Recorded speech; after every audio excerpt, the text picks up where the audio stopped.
Hi, another one so soon?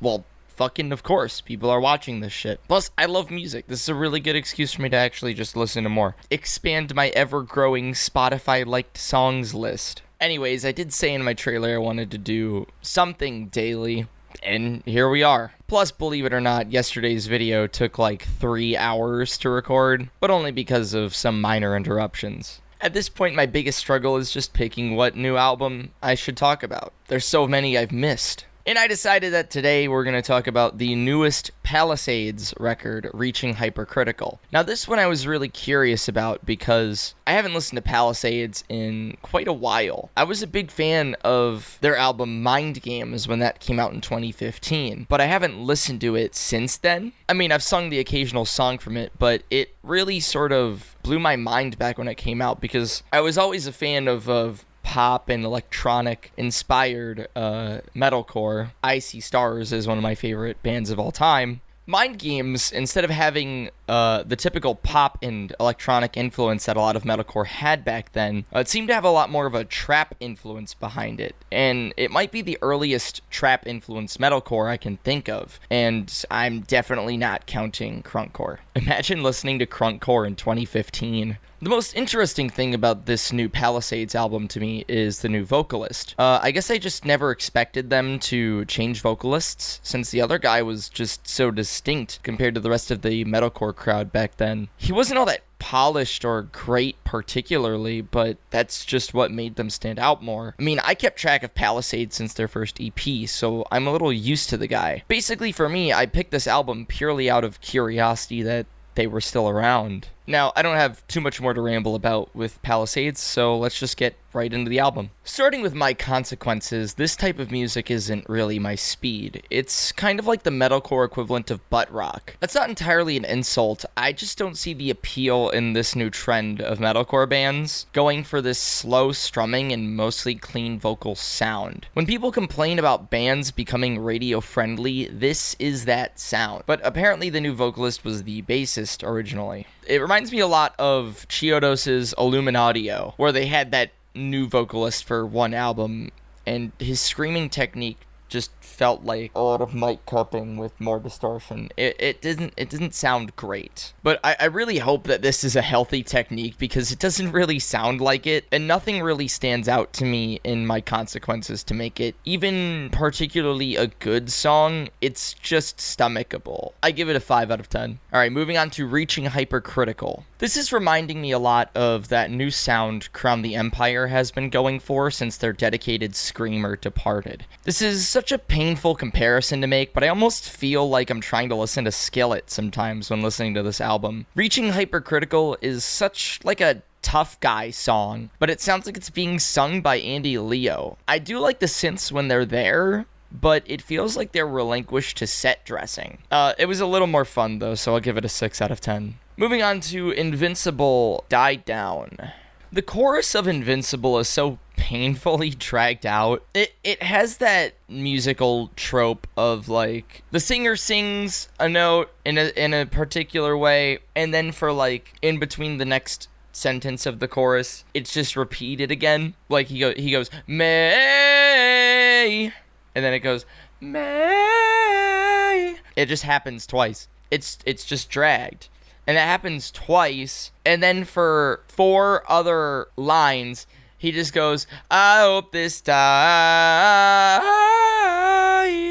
Like, that just repeats. It's so dragged that it brings down the rest of the song. I don't even remember the other verses, and it ends with the chorus twice. Yeah, after the second chorus, I just skipped through all of it because I didn't want to sit through another chorus. I give it a 4. On to Your Misery. You're damn right.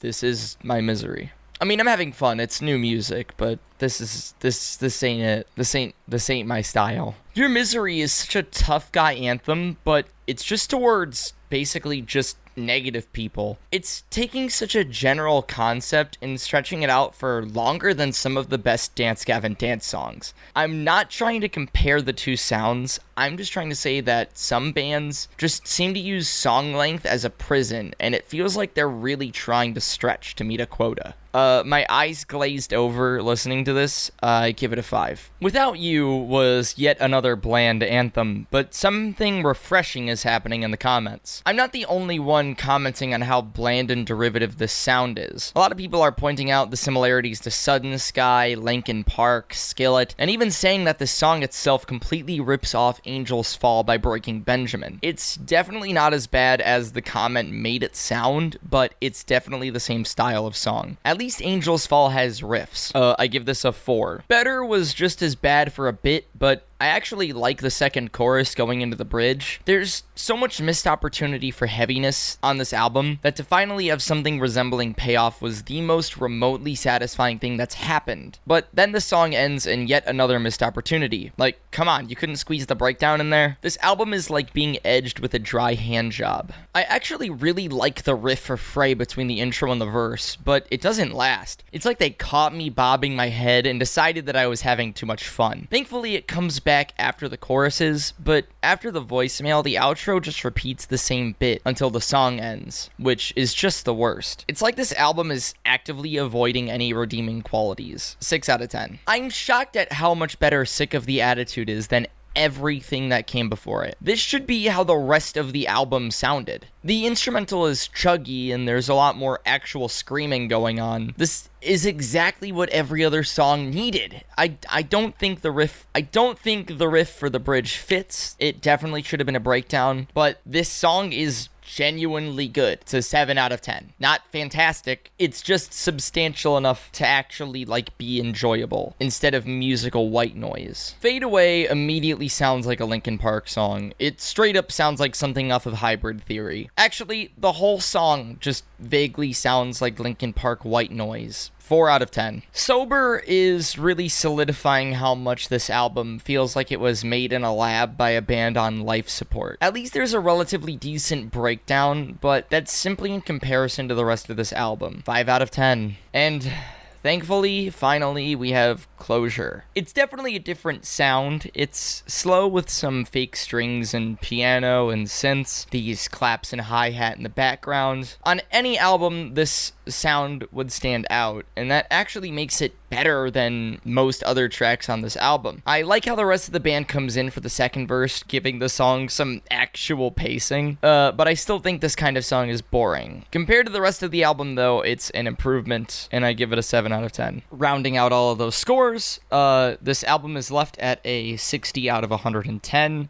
which we will round down to a 5.5 out of 10. I knew this series would lead me to review some not great albums. I still enjoy giving my opinions, and I'm not trying to go out of my way to hate anything. This is just genuinely how reaching Hypercritical comes out to me. What an ironic title for the album. It's so much more of a whimper than a bang. This is like if the nuclear power plant was running smoothly as intended and well maintained. I'm not trying to hate on Palisades, especially with the new vocalist. There's clearly potential here, but again, it feels more like they tried to meet a quota instead of making a creative and fun album. They couldn't have had fun making this music. There's absolutely no way. Go listen to Mind Games. I wouldn't recommend listening to this album unless you're looking for a quick laugh or a quick nap, and thank you for watching. Also, thank you so much for the reception on my Jackpot Juicer video. I know it was sloppy, but I was really excited to make it, and I'm glad to have put it out there and received mostly positive feedback and constructive criticism about it. I hope at least formatting-wise, this was an improvement.